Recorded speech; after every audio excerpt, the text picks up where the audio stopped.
Good morning students. आप सभी का आपके अपने यूट्यूब चैनल इंग्लिश गुरु पर आपका सभी का स्वागत है। स्टूडेंट्स, आज का हमारा टॉपिक है पार्ट्स ऑफ स्पीच। स्टूडेंट्स, मैं आपको बताना चाहता हूँ कि parts of speech English grammar का बैकबोन है। Parts of speech English grammar के लिए एक रूट की तरह है, एक जड़ की तरह है, क्योंकि अगर आप जब इसके आगे पढ़ेंगे टेंस, एक्टिव पैसिव, नरेशंस, इन सभी में पार्ट्स ऑफ स्पीच एक बेस की तरह काम करता है। अगर आपको पार्ट्स ऑफ स्पीच का नॉलेज नहीं होगा तो आपको टेंस, एक्टिव पैसिव और नरेशन समझने में काफ़ी दिक्कत का सामना करना पड़ेगा। तो friends, let's start with our topic parts of speech. Words are divided into different kinds or classes called parts of speech according to their use or according to the work they do in the sentence. Okay? इसका मतलब है शब्द बहुत सारे different kinds और classes में divide हैं और इन्हीं को हम पार्ट्स ऑफ स्पीच कहते हैं। किसी सेंटेंस में अकॉर्डिंग टू देयर यूज़, अपने यूज़ के अकॉर्डिंग और अपने वर्क के अकॉर्डिंग सेंटेंस में वर्ड्स आते हैं और यही सारे वर्ड्स पार्ट्स ऑफ स्पीच कहलाते हैं। एग्जाम्पल देखिए, he is riding a red bicycle slowly. इसमें ही प्रोनाउन है, इज़ हेल्पिंग वर्ब है, राइडिंग मेन वर्ब है, ये एक डिटरमिनर है बच्चों, ये एक डिटरमिनर है। आजकल मॉडर्न ग्रामर में कुछ स्कॉलर्स डिटरमिनर को भी पार्ट्स ऑफ स्पीच का हिस्सा मानने लगे हैं, लेकिन बेटा डिटरमिनर अपने आप में एक बहुत बड़ा टॉपिक है जो हम इसको सेपरेटली बाद में किसी वीडियो में कवर करेंगे। फ़िलहाल इसको छोड़िए, आगे देखिए। यहाँ पे रेड अगर हम कहीं स्वतंत्र रूप से लिखते हैं तो रेड वहाँ पे नाउन रहेगा क्योंकि ये एक कलर का नाम है, लेकिन यहाँ पर रेड एक एडजेक्टिव का काम कर रहा है क्योंकि ये बाइसिकल के पहले लगाया और बाइसिकल को मॉडिफाई कर रहा है। ओके स्टूडेंट्स, यहाँ पे रेड एडजेक्टिव है, बाइसिकल नाउन है और स्लोली एडवर्ब है। तो हम देख सकते हैं कि एक सेंटेंस में जो वर्ड्स यूज हुए हैं कहीं ना कहीं ये सारे वर्ड्स पार्ट्स ऑफ स्पीच का हिस्सा हैं। तो आज हम इसी पार्ट्स ऑफ स्पीच के टॉपिक को पढ़ेंगे। तो बेटा आगे देखिए बच्चों, the parts of speech are 8 in numbers. Parts of speech total 8 होते हैं। Noun, verb, pronoun, adjective, adverb, preposition, conjunction and interjection. Understood? Noun, verb, pronoun, adjective, adverb, preposition, conjunction and interjection. तो हमारा जो पहला टॉपिक है वो क्या है? नाउन। तो हम पहले इसकी डेफिनेशन से शुरू करते हैं। Noun is a word used as the name of a person, place or thing, animal, feelings and any idea.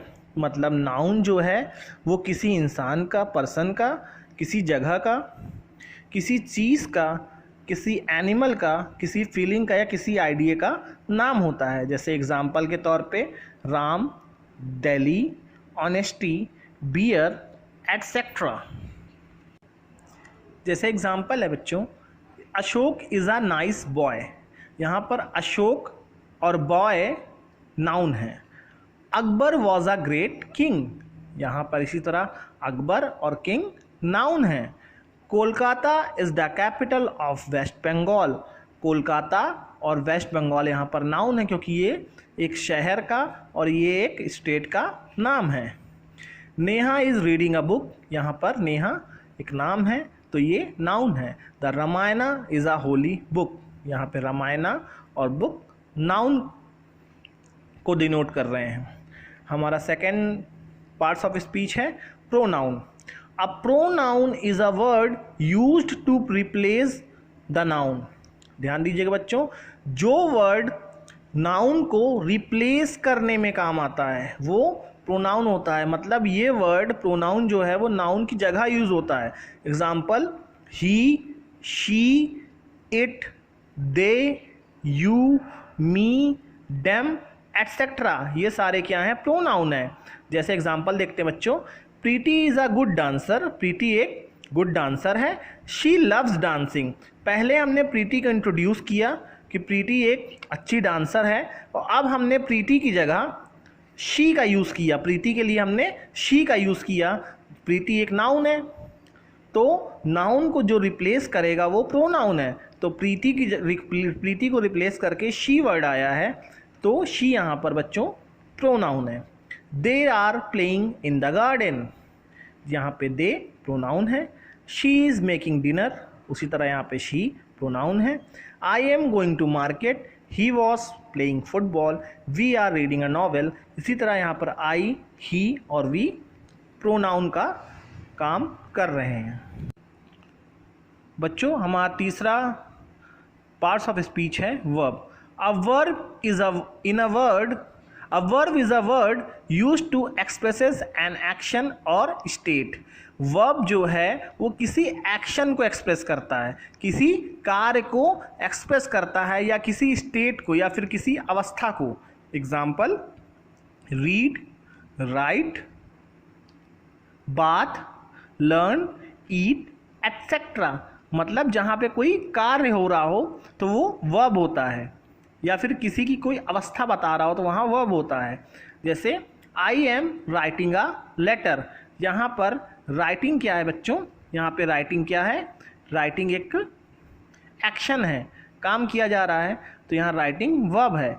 She is eating food, यहाँ पर ईटिंग क्या है बच्चों? ईटिंग यहाँ पर वर्ब है। Rahul is playing cricket, Rahul cricket खेल रहा है, तो प्लेइंग यहाँ पर एक काम हो रहा है, तो प्लेइंग क्या है यहाँ बच्चों? वर्ब है। He is learning a chapter, उसी तरह से Neha is waiting for a बस। इन दोनों में लर्निंग और वेटिंग वर्ब हैं, क्योंकि यहाँ पे लर्निंग काम को दर्शा रहा है और वेटिंग भी एक काम को दर्शा रहा है। बच्चों हमारा नेक्स्ट पार्ट्स ऑफ स्पीच है adjective. An adjective is a word used to add something to the meaning of a noun.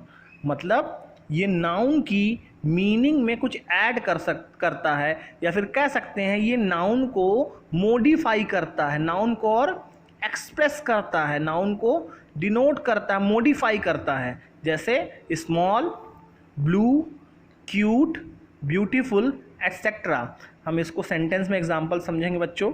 She is a brave girl, वह एक बहादुर लड़की है। तो यहाँ पे गर्ल क्या है बच्चों? गर्ल यहाँ पर नाउन है, और ये गर्ल को मॉडिफाई कर रहा है कि वह लड़की है, लेकिन वह कैसी लड़की है? वह एक ब्रेव गर्ल है। She is a brave girl, तो यहाँ पे ब्रेव जो है ये गर्ल को मॉडिफाई कर रहा है। वो कैसी लड़की है? वह बहादुर लड़की है, तो यहाँ पर ब्रेव एडजेक्टिव का काम कर रहा है। उसी तरह से सेकंड एग्जांपल में he is a tall boy, अगर यहाँ पे टॉल नहीं होता, यहाँ होता ही इज़ अ बॉय, वह एक लड़का है, लेकिन वह कैसा लड़का है? He is a tall boy. तो ये जो टॉल है वो वर्ड बॉय जो कि नाउन है इसको मॉडिफाई कर रहा है, इसलिए बच्चों यहाँ पे टॉल क्या है? एडजेक्टिव के रूप में यूज़ हो रहा है। उसी तरह एडजेक्टिव में कुछ और एग्जांपल्स हैं। There are 20 boys in the class, अगर यहाँ होता है there are boys in the class, मतलब क्लास में बच्चे हैं। देयर आर 20 बॉयज़, ये 20 जो है ये बॉयज़ को मॉडिफाई कर रहा है, कितने बच्चे हैं? 20। तो यहाँ पर 20 बच्चों एडवर्ब एडजेक्टिव का काम कर रहा है। Sorry. Renu is a good girl, Renu is a good girl, तो यहाँ पर लड़की है, वही जैसे अभी ब्रेव था, अब यहाँ पे गुड जो है वो लड़की को मॉडिफाई कर रहा है, तो गुड क्या हो गया बच्चों? एडजेक्टिव हो गया। इसी तरह लास्ट वाले में he is a clever man, वो मैन कैसा है? क्लेवर है, तो ये एडजेक्टिव है। बच्चों हमारा नेक्स्ट पार्ट्स ऑफ स्पीच है adverb. An adverb is a word used to add something to the meaning of a verb, an adjective और अनदर एडवर्ब। जो एडवर्ब होता है वो हमारा क्या करता है? ये यूज़ होता है एडवर्ब हमारे वर्ब की मीनिंग में कुछ ऐड करने के लिए, या एडजेक्टिव की या फिर एडवर्ब की। इट मीन्स टू से जिस तरह से एडजेक्टिव नाउन को मॉडिफाई करता है, उसी तरह एडवर्ब जो है वो वर्ब को, एडजेक्टिव को या किसी और एडवर्ब को मॉडिफाई करता है, वो उसकी विशेषता बताता है। एग्जाम्पल देखिए, फास्टली, स्लोली, क्विकली एटसेट्रा। अब हम सेंटेंस में देखेंगे बच्चों, ही फिनिश द वर्क क्विकली, उसने अपना कार्य किया, कैसे किया, जल्दी किया। तो यहाँ पे जो ये क्विकली है वो ही को नहीं डिनोट मॉडिफाई कर रहा है, बल्कि किसको कर रहा है बच्चों, ये फिनिश को कर रहा है। उसने फिनिश तो कर दिया अपना कार्य, लेकिन कैसे किया, क्विकली किया। तो यहाँ पे क्विकली जो है वो एडवर्ब है। दूसरा एग्जांपल देखिए, this flower is very beautiful. Okay, यहाँ पे ब्यूटीफुल ही नहीं होगा, ब्यूटीफुल होगा। Okay, this flower is very beautiful. तो यहाँ पे अगर ये होता दिस फ्लावर इज ब्यूटीफुल, तो यहाँ पे ब्यूटीफुल एक एडजेक्टिव है। ओके, एडजेक्टिव है क्योंकि ये फ्लावर को ब्यूटीफुल बता रहा है। और जो एडजेक्टिव को भी मॉडिफाई करे, क्योंकि ये एडजेक्टिव पे पहले लगा है वेरी, ये एडजेक्टिव को भी मॉडिफाई कर रहा है, इसलिए ये एडवर्ब है। This flower is very beautiful, beautiful नहीं है, वेरी ब्यूटीफुल है, इसलिए यहाँ वेरी जो है बेटा एडवर्ब का काम कर रहा है। यहाँ आप देख सकते हैं लिखा है to add something to the meaning of a verb, adjective और अनदर एडवर्ब। तो यहाँ पे एडजेक्टिव है ब्यूटीफुल, उसकी भी मीनिंग को ये ऐड कर रहा है। क्या कर रहा है, उसकी मीनिंग को मॉडिफाई कर रहा है। शी स्पोक सॉफ्टली, वह बोलती है कैसे, वह बोली, कैसे बोली, सॉफ्टली, बहुत मीठी आवाज में, धीरे से। The boys had worked hard, लड़कों ने बहुत ज़्यादा परिश्रम किया। तो द बॉयज हैड वर्कड, उन्होंने बहुत ज़्यादा कार्य किया, हार्ड, कैसे किया, परिश्रम से, बहुत ज़्यादा हार्ड, मेहनत से। तो हार्ड क्या है यहाँ पे, adverb. Carly is sitting close to me, Carly बैठी है, कैसे बैठी है, कहाँ बैठी है, क्लोज टू मी। तो यहाँ क्लोज क्या है बच्चों, एडवर्ब है। बच्चों हमारा नेक्स्ट पार्ट्स ऑफ स्पीच है preposition. A preposition is a word used with a noun or a pronoun to show how the person or thing denoted by the noun or pronoun stands in the relation to something else. It means ये sentence में noun और pronoun का दूसरे words के साथ relation बताता है। ठीक है, एग्जाम्पल देखिए, in, of, on, at, over etcetera. अब इसका यूज देखिए बच्चों, there is a bird in the garden, garden में एक बर्ड है। ठीक है, तो यहाँ पे इन क्या बच्चों, प्रीपोजिशन है। The girl is fond of music, the girl is fond of music, लड़की को म्यूजिक का शौक है। तो यहाँ पे ऑफ क्या है, एक preposition. He sat on the chair, he sat on the chair, वह चेयर पर बैठा है। तो ऑन यहाँ पे क्या है, preposition. He drove over the bridge, वह चलाता है गाड़ी, ड्रोव करता है किसके, ब्रिज के ऊपर से, over the bridge. The cat jumped off the counter, cat counter से जंप करती है। तो यहाँ पे ऑफ क्या है बच्चों, एक प्रीपोजिशन है। नेक्स्ट है conjunction. Conjunction is a word used to join words और सेंटेंसेस। क्या होता है ये वर्ड्स को और सेंटेंसेस को जॉइन करता है, वो होते हैं कंजंक्शन। जैसे and, but, yet, because, while etcetera. Use देखिए बच्चों, she came first therefore she got a good seat, वह पहले आई इसलिए उसे अच्छी सीट मिली। तो यहाँ देयरफॉर क्या है बच्चों, यहाँ देयरफॉर कंजंक्शन है। ये बेटा कंजंक्शन के बच्चों कुछ और एक सेंटेंसेस है, जैसे I am getting good grades because I study every day, मैं अच्छे मार्क्स पाती हूँ या पा रही हूँ क्योंकि मैं रोज़ प्रतिदिन पढ़ाई करती हूँ या करता हूँ, तो यहाँ बिकॉज जो है ये दो सेंटेंसेस को जोड़ रहा है, इन दोनों को। I am getting good grades, I study every day, so यहाँ पे बिकॉज जो है वो कंजंक्शन है। She is very funny whereas he is boring, वह बहुत फनी है जबकि वह बहुत बोरिंग है। वेयर एज, तो यहाँ वेयर एज जो है वो कंजंक्शन का काम कर रहा है। जो हमारा लास्ट पार्ट्स ऑफ स्पीच है बच्चों वो है interjection. Interjection is a word which expresses some sudden feelings.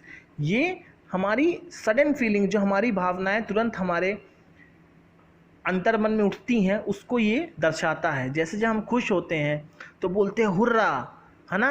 जब हम दुखी होते हैं बोलते हैं अलास। जब हम आश्चर्यचकित होते हैं हम बोलते हैं वाओ, है ना। तो एक्सेट्रा, इस तरह की चीज़ें, है ना। यहाँ ये वाओ लिखिए, WOW, ओके, वाओ। अब इसका सेंटेंसेस देखिए कैसे हैं। Hurrah we won the game, मतलब वाओ, मतलब मज़ा आ गया, hurrah we won the game. Oh the place is so crowded, oh ये प्लेस तो बहुत क्राउडेड है। तो हमेशा इंटरजेक्शन के साथ ये एक्सक्लेमेशन साइन होता है, ठीक है। Wow the music, the movie is awesome, wow कितनी अच्छी मूवी, है ना। Yippee we are going on vacation, ये हमारी खुशी जाहिर हो रही है। ये हे स्टॉप मैसिंग विद मी, है ना, कह रहे हैं हे स्टॉप मैसिंग विद मी, मुझसे पंगा मत लो, ओके। तो स्टूडेंट्स ये हमारा टॉपिक था पार्ट्स ऑफ स्पीच। अगर आपको कहीं पे भी कोई प्रॉब्लम होती है तो आप मुझे कमेंट कर सकते हैं या फिर मुझसे मैसेज करके भी आप क्वेश्चन पूछ सकते हैं। और नेक्स्ट क्लास में मैं आपको इससे रिलेटेड कुछ एक्सरसाइजेस कराऊंगा। तो हम लोग मिलते हैं नेक्स्ट वीडियो में। और आपसे ये निवेदन है कि अगर आपको कोई परेशानी होती है ज़रूर से ज़रूर मुझसे इसके बारे में पूछिए। और बच्चों वीडियो को आराम से रोक करके 2 से 3 बार देखिए और पूरा इसको कॉपी में इसको करिएगा। उसके बाद मैं आपकी कॉपी चेक करूँगा। Okay, good bye.